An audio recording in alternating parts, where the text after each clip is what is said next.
मरते वक्त जैसे ही हमारा दिल धड़कना बंद कर देता है, दिमाग तक ऑक्सीजन की सप्लाई बंद हो जाता है और कुछ ही देर में सारा ऑक्सीजन यूज कर लेता है और धीरे धीरे सारी दिमागी प्रक्रिया बंद हो जाती है और वो हार्मोन्स जो दिमाग रिलीज करता था अनेक शारीरिक प्रक्रिया को मेंटेन करने के लिए वो बंद हो जाता है। इसे सारी कोशिकाओं तक इंस्ट्रक्शन नहीं पहुंच पाते और सब काम करना बंद कर देता है। इसके बाद वो होता है जिसे कहते हैं पोस्ट डेथ प्रोसेस। यहाँ शरीर के सारे मसल्स रिलैक्स हो जाते हैं क्योंकि अब वो ऑक्सीजन नहीं मिल पाता जिसे बर्न करके डेंस रह सके। इसलिए मरने के बाद मरीज अक्सर टॉयलेट कर बैठते हैं। अब क्योंकि शरीर मेडिकली मर चुका है, इसका मतलब ये नहीं कि उसके अंदर का हर वो चीज मर चुका है। कुछ कोशिका बची कुछ ऊर्जा को खर्च कर रहे होते हैं और हमारे शरीर के 100 ट्रिलियन बैक्टीरिया फिर भी जिंदा रहते हैं। ये बैक्टीरिया जिंदगी भर हमारे हाथों और चमड़ी में जीते आए हैं और इनका शरीर के मरने के बाद बहुत बड़ा योगदान होता है। मरने के बाद बॉडी धीरे धीरे रूम टेम्परेचर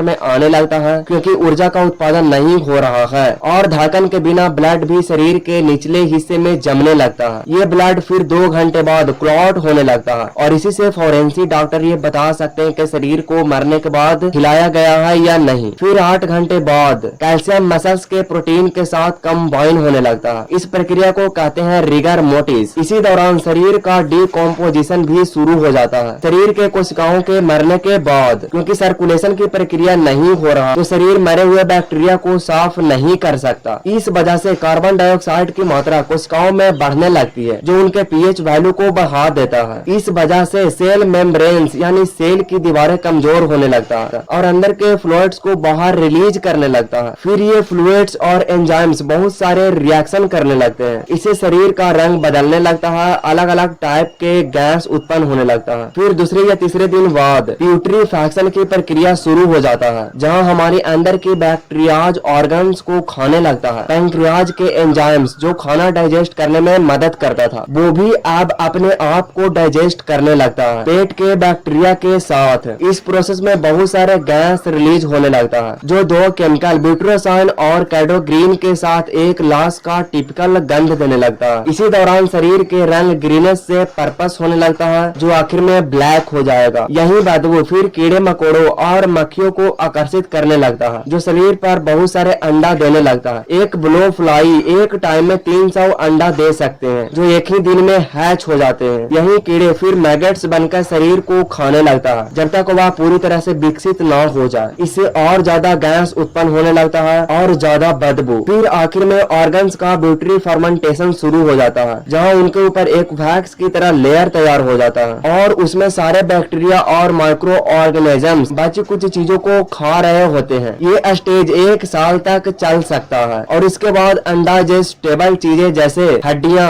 और बाकी चीजें रह जाते हैं जिसे भी कुछ सालों में जानवर या पेड़ पौधे ऑब्जॉर्ब कर लेते हैं और फिर शरीर पूरी तरह से मिट्टी में मिल जाता है।